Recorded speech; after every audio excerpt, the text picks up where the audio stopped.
Welcome to another video from Dr. Lock. Okay, I haven't been doing too many videos because I've been a bit busy, but this one came across my desk and I thought we'd quickly do a video on this just because the closing date is ending pretty soon. So the closing date is the 23rd of June 2024 on Sunday, and this is an email I got through from Master Locksmiths Association. So basically it's a reminder to have your say about the introducing locksmithing as a repair class and the Certificate 3 in locksmithing as the prescribed qualification. Now, it always was that you needed the Certificate 3 in locksmithing to be able to do anything with locks and service and repair locks and all that sort of stuff. But then SLED went ahead and changed it. So then you didn't need any formal qualifications. And then it all got a bit mixed up and they said, oh no, people with licenses are qualified and trained. So they say one thing on one hand and then they do something on the other. Anyway, it's been a complete shit show ever since they had done that. And I've reached out to them many times. Anyway, doesn't matter. This is where we're at now. So now we've got the government agency, and it's not SLED, but they want to introduce automotive locksmithing. Well, they want to actually add automotive locksmithing to, you would need qualifications to actually do that. So we're talking about people who program keys, who haven't been to TAFE, people who haven't done Certificate 3 in mechanical engineers, not being able to cut keys, program keys, plug into cars, things along those lines. On top of that, they've also been telling us that we need a motor repairer's license now if we're doing locks on cars. So it's kind of, you need this, you need that, so we need our, in theory, you need a 2C. If you're working for yourself or a subcontractor, you need a master's. Then you need your automotive repairer's license. And now this one here, you will have needed to complete Certificate 3 in engineering, locksmithing, which is okay because the course actually does teach you some automotive in there. And let me just take you through first of all. Right, if you want to have your say on this topic, here's where you go to haveyoursay.newsouthwales.gov.au motor trades qualification.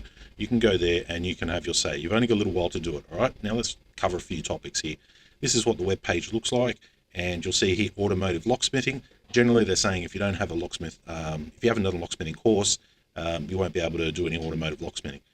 I mean, that's good for automotive, but what happened to the rest of the industry? Anyway, here you go. You can have your say here. I've already had my say. Certificate 3 in mechanical engineering locksmithing is what they're saying the requirement is. This was a requirement to do any sort of locksmithing in New South Wales for a long time. You could not run around as a locksmith picking locks in the middle of the night and overcharging people or working on things that you had no qualifications for because you couldn't get a license. If you traded without a license, you'd be subject to fines and things along these lines, but not anymore. So now they want to introduce automotive locksmithing as needing to have completed the trade certificate when it used to be the whole course. I don't see how they can just pick automotive and want to, say, oh no, you need to have completed that course now, because it's too little too late. All right, let's look at some automotive locksmithing.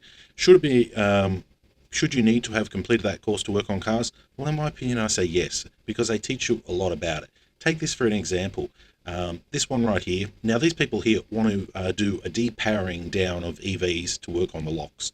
Now, in some certain circumstances, that might be relevant, but when you're working on a car barrel that's not even connected to an electrical circuit apart from the light globe, which is protected by a small 5-amp fuse, it might be unnecessary to pull the whole back seat and drop the whole electrical battery and disconnect it for that when it's protected anyway. So I think they're going a little bit crazy there. That's what I put in my comments there, when everything's protected by a fuse. But on saying that too, when you are pulling apart steering columns, like this is a steering column for an old Holden HZ, and this was relevant to a lot of the GM vehicles, that you actually needed to pull the steering column, or you needed to pull the steering wheel to actually drill a hole to pull out this ignition. So this is relevant training. Pulling off airbags was covered in the mechanical locksmithing, that was covered. And there was a few other things covered as well as far as automotive locksmithing. I mean, it's been 20 years since I've done it, so they've probably got a lot more in there now.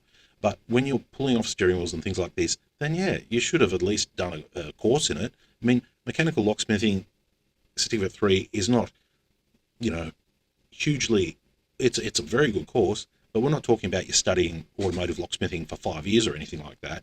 No, it's just basically covering a lot of the nuts and bolts in the industry. So you've got some idea of what you're doing. Doesn't make you a perfectionist, doesn't make you absolutely perfect at every make and model. No, just basically teaches you the nuts and bolts, so you know kind of what you're doing. Now, when you're removing steering columns off a car, well, yeah, you kind of do need to know what you're doing. Okay, if you just can't go in there, unbolt it. If you don't put it back properly, it might come loose, and that could be a safety issue. Another thing that's changed in the locksmithing, automotive locksmithing industry is all this electrical work we've been doing, pulling EPROMs off circuit boards, connecting to EPROMs, things along these lines. Yeah, that is part of an electronics course, and yet we seem to find ourselves doing it. So yeah, these are some changes in the industry which I feel you should only really be touching if you have had some sort of training. Because if you haven't had training, you're most likely just going to go out there and cook people's computers. And we've seen a fair bit of that where locksmith turns up, cooks the computer, runs off, and tells them they've got a dodgy car. So yeah, some sort of training there is needed. As far as the locks on cars, well, we've seen some big improvements over the last few years as far as lishies. But does this mean that people have to go out there and get another certificate and all the rest for lishing? Not really. But it is some of the things that have changed in the industry. If you look at this for an example of a locksmith's job, they've actually had to dismantle the center cluster, the instrument cluster, so they'd have to be dismantling some of the gauge. They've got to be able to be proficient on the laptop, be able to get all these devices to communicate and talk to each other. So there's a level of computerization that's now in the locksmithing industry. It's just not pins and picks and bypassing locks and things like that. It has changed when it comes to automotive. Now, whether or not you can incorporate all this into Certificate 3 of Mechanical Engineering, that's another question. Because if you go over all the things that are actually in this course, there's 25 modules when I was there, gain entry, experience in solving key locksmithing challenges. We're really going down another branch. And that's where perhaps, a whole course of so many modules would be required, to bring people up to speed so they could do this confidently and professionally if that's what they want to do. But here's, once again, this is whether you're looking at the EPROM data and manipulating the EPROM data to allow the key to work. Reading the EPROM, the little tiny EPROM off the board, changing it, writing it back, and adding the data from the immobilizer transponder. So it's definitely different from pins and locks and bottom pins and top pins and springs. It's definitely different. I get it. But here's the thing that I just don't get.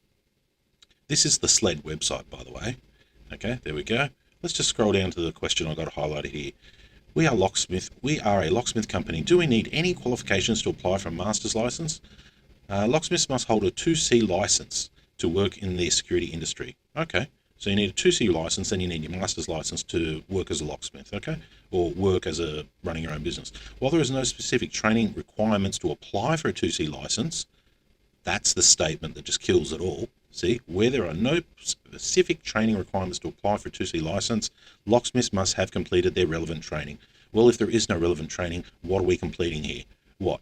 Joe Blow in his key cutting shop had me in there for 5 days and now I'm a professional and I can do this, I can do this, I can do this, I can do this, I can pull cars apart. That's kind of where we're at now.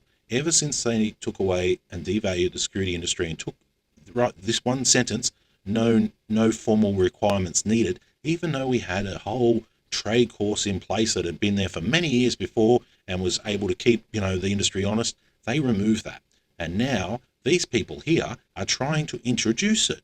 They're trying to reintroduce it, which is good, but they're only introducing it under automotive. Now my question is, with all these other complex aspects of locksmithing, I mean, this is just automotive, we're only doing one little thing here saying this is automotive, you need to have completed a trade course. What about the rest of it? And this is my point. What about the rest of it? You think cars are important? They're not the only important thing that we deal with in the locksmithing industry. We deal with a lot of different parts of it, which customer safety is on the line. Take, for example, safes. I particularly knew a bloke who had a job, got his license before the needed training, and he applied for it as a locksmith because he had to go around and drill holes in vaults because somebody died of suffocation in a vault. And you've got to put a hole in there so people don't die. This is something that you would learn when you're doing TAFE and you are specialising and you're working on vaults. This is something you would learn. But back in the old days, somebody had to go around and do that because, yeah. Anyway, there's a few locksmiths out there who have actually lost limbs because of moving heavy safes. It's dropped on them, crushed them. Yeah, it has happened, especially in the US. I particularly did a heavy lifting course through TAFE in Ultimo. That was one of the modules, which was here out of the 23, about actually moving heavy safes and how to deal with it. Forklifts, cranes, bringing them into a building safely like this. So right there, you've got the locksmith's safety on the line. If they're out there moving heavy objects they haven't been trained to move. But yet, SLED doesn't find it necessary. They put it down to saying locksmiths have completed their relevant training. Well, what relevant training if it's not necessary? This is the question. If you can get the license and you don't need to show any formal training, then no formal training will be given. And what minimal training will be given from somebody who's not qualified in all the aspects of locksmithing. Moving on. Okay, so if your family was behind the front door of this house and you've got this big, huge bloke here trying to kick down your door and you've got your family on the other side, what are you relying on? You're relying on your front door locks to have been installed correctly. Now, if your front door locks haven't been installed correctly, or you've had some handyman install it and it looks good, he's painted it and bogged it, he hasn't given it the full strength that a locksmith would, considering they install locks and have been doing it for many years and have been taught to install them properly, imagine this bloke kicks your front door lock in and he comes in and ransacks your house. About that stage, you'll be saying, yeah, maybe we shouldn't have got that handyman down the road to install the lock. Maybe we should have got a locksmith in to assess the door and the door frame and make changes to get the maximum strength out of it. This is where times like this, when you're actually relying on the security for your safety, is as important as the steering column. You're relying on that to be fitted properly. If this comes off, you're in trouble. If this vault goes sliding down the street or drops off somewhere or something, or somebody gets stuck, you're in trouble. And if this bloke gets in, you're in trouble. And the only thing we have to protect consumers is professional training, professional locksmithing course. All right, moving on. Now, with all the locksmith people out there picking locks and everyone running around calling themselves a locksmith who haven't had any formal training picking locks and drilling locks open and all the rest, it's only locksmiths who have done this formal training. If you just read through half of what's here, pinning up, master keying systems, producing keys, testing keys, basically being able to get the most amount of security out of a lock. It was only the other day I went to a locksmithing job, and right on the front door of a building, 2 pins keeping everybody secure. And of course, they've had a lot of break-ins. Once I found that out, I let them know, there's 2 pins in your lock, 2 out of 6. Okay, this is probably the reason why people are getting in. And it's only locksmiths who are trained to be able to set the locks up and configure them properly. Know everything from the springs, the spring length, the pin length, top pin blues, key formations, restricted keys, key broaching, anti-bump, you name it.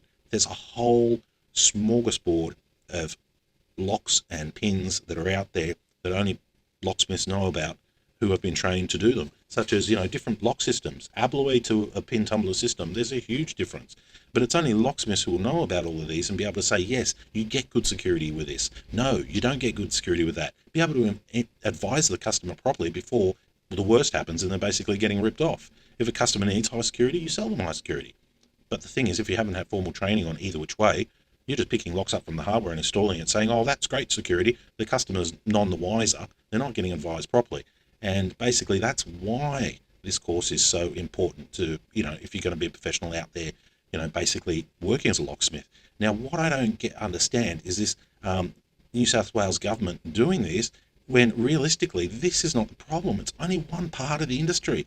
And how come they want to do it on one part and not the rest? And how come SLED, which is also part of the New South Wales government, isn't actually addressing the problem with them? This is one hand's doing one thing, one's doing the other.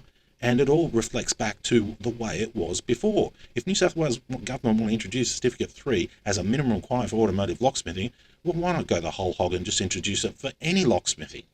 It just makes no sense. And they say, you can have your say. Anyway, this is what I've come up with. This is what I've come up with when it comes to SLED and New South Wales government. They've done something years ago, made a mistake, and they're backpedaling. They're backpedaling and they're starting off with automotive. Not only have they thrown, oh, you need a 2C, you need a master. Oh, let's just throw in, we need more revenue. Let's throw in a vehicle repair license.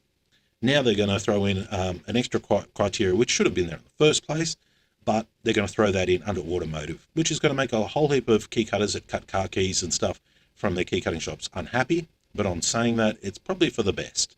It's probably for the best, but it's not good enough when we talk about what they're doing. New South Wales government is doing as far as keeping the industry up to scratch. Definitely, they've devalued the locksmithing industry, and this is just their way of backpedaling a little bit. Maybe it might start off some new things, who knows. Anyway, have your say. Go on to the New South Wales government website, which is right here. I'll leave this up so that you can write it down. Have your say, newsouthwales.gov.au/motor minus trades minus qualifications. To me, it's not enough. It's just not enough. We need it across the board, and we need it to be reinstated And if they want to do it for automotives, great. You know, they're saying that, oh, because now EVs are out and all this sort of stuff, it's dangerous and all that sort of stuff. Well, locksmithing locks are generally not, I mean, no more than a car audio person, no more than some of the panel beaters. You know, we're not removing major sections of cars. We're removing door locks. We're removing computers, ignition barrels. That's about it. You know, that's about it. But they want to include us. I don't know if it's a revenue thing or if they're just basically trying to backpedal because of the damage that New South Wales government SLED, the security licensing industry, has done to the locksmithing industry. I don't know if this is a backpedal and trying to reinstate the formal training as they should have never removed. But, you know, hopefully it is. And that's what I put in here, where at the end you answer a couple of questions for locksmithing. It won't take 20 minutes. It'll be more like 5 minutes because you get to skip half of it. When it comes to tie fitting and lightweight and all this sort of stuff, it doesn't apply to us. So make sure you get out there, have your say, and put in what you think. That's what I think, and you might agree or disagree. That's completely up to you. You can have your say. But yeah, I think there was a big mistake from SLED and New South Wales government, and hopefully they will fix it and rectify it to keep the industry clean and make sure that everyone out there who is selling their services as a professional has been trained as a professional and has those appropriate skills. Because if you're out there doing things that you haven't been trained for, or you learnt off YouTube University, you're basically not providing the full service. And you know, it's the customers that basically miss out on that expertise. I mean, we wouldn't accept it from a motor mechanic. We wouldn't accept it from an electrician. We wouldn't accept it from any other trade, even plumbing. You can't get out there and call yourself a plumber without doing a trade course. So why is it acceptable in the locksmithing industry when so much is at stake? I mean, now they're saying, oh, with cars, you know, it could be dangerous and things are at stake. It's always been at stake. You look over all the different aspects of the locksmithing, and you know, these are quick examples that I've put up here. Anyway, leave your comment down below, and thanks for watching.